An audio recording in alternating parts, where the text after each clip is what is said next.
L'enseignement supérieur privé occupe une place de choix dans le système éducatif ivoirien. Quand on prend le dernier annuaire statistique de l'enseignement supérieur qui date de 2019, le prochain sera pour bientôt, on a 249 420 étudiants en Côte d'Ivoire. La part de l'enseignement supérieur privé était de 45%. Pratiquement la moitié se trouve au privé. Adama Diawara, ministre de l'Enseignement supérieur et de la Recherche scientifique, a fait ces précisions hier à l'occasion d'une cérémonie de remise des homologations aux fondateurs des universités et grandes écoles privées et a affirmé que ce pourcentage hier est croissant parce que ces dernières années les bacheliers qui arrivent sont affectés dans le privé. L'année dernière on avait 101 000 bacheliers, il nous restait 77 900 qui se sont préinscrits sur notre plateforme d'orientation. Quand on a regardé les capacités d'accueil des universités publiques, on ne pouvait orienter qu'environ 22,6% de 77 900. Tout le reste a été affecté dans les établissements privés.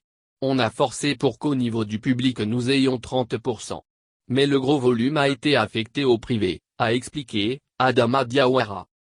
Vu la place de choix qu'occupe l'enseignement supérieur privé, pour le ministre il est nécessaire que l'enseignement supérieur privé ait une qualité de ses infrastructures, de ses équipements, notamment les filières scientifiques et technologiques, et les offres de formation doivent être à la hauteur de ce que l'État attend des fondateurs.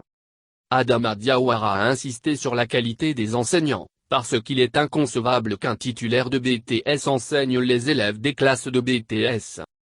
La qualité des enseignants. On a des cas qui sont malheureux. Quand on a au niveau d'une formation de BTS des enseignants qui ont le niveau BTS, c'est le début de la catastrophe. Comment voulez-vous enseigner des hommes qui ont le même niveau que vous? Parmi eux, s'il y en a qui sont brillants, c'est qu'ils en savent que vous, a-t-il déploré. En clair, les structures doivent répondre aux exigences de l'État. Le ministre a annoncé que dans les prochaines années les conditions d'ouverture d'une école supérieure privée seront rigides. Pour ouvrir un établissement privé, il faut avoir l'autorisation de création, l'autorisation d'ouverture, ensuite l'homologation habilitation de diplôme, l'accréditation de l'offre de formation, a précisé M. Diawara. Les résultats du bac ont été proclamés il n'y a pas longtemps, la plateforme du ministère pour la réinscription des nouveaux bacheliers vient d'être ouverte. Le ministre de l'Enseignement supérieur et de la Recherche scientifique rappelle aux nouveaux bacheliers et à leurs parents que leurs enfants ne pourront aller s'inscrire que dans les établissements autorisés et dans les filières homologuées par la Commission de reconnaissance et d'équivalence des diplômes. Lors de la cérémonie, 18 universités et grandes écoles privées ont reçu les arrêtés d'homologation de 102 filières. Adama Diawara a rassuré les fondateurs d'établissements privés que le gouvernement est en train de travailler sur des nouveaux textes. Un nouvel arrêté sur l'autorisation de création qui est en préparation, un nouvel arrêté sur l'autorisation d'ouverture qui est en préparation qui hier adopère avec l'accréditation de l'offre de formation. On donnera la liste des diplômes autorisés dans les établissements privés, a-t-il mentionné. Le ministre de l'Enseignement supérieur et de la Recherche scientifique a profité de l'occasion pour dire ces vérités aux fondateurs des universités et grandes écoles privées qui délivrent les diplômes de doctorat. Il n'est pas question que dans vos établissements privés vous fassiez le doctorat. C'est hors de question. Les doctorats seront délivrés à l'intérieur des écoles doctorales. Il est hors de question que les écoles privées délivrent des doctorats, a-t-il prévenu.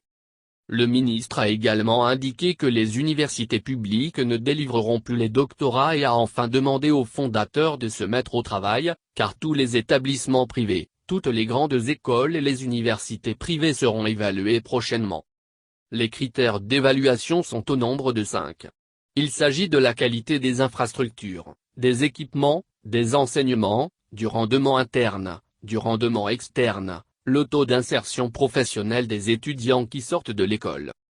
Les affections des nouveaux bacheliers se feront en fonction des notes obtenues. Si vous êtes bien classé, vous aurez suffisamment de bacheliers affectés.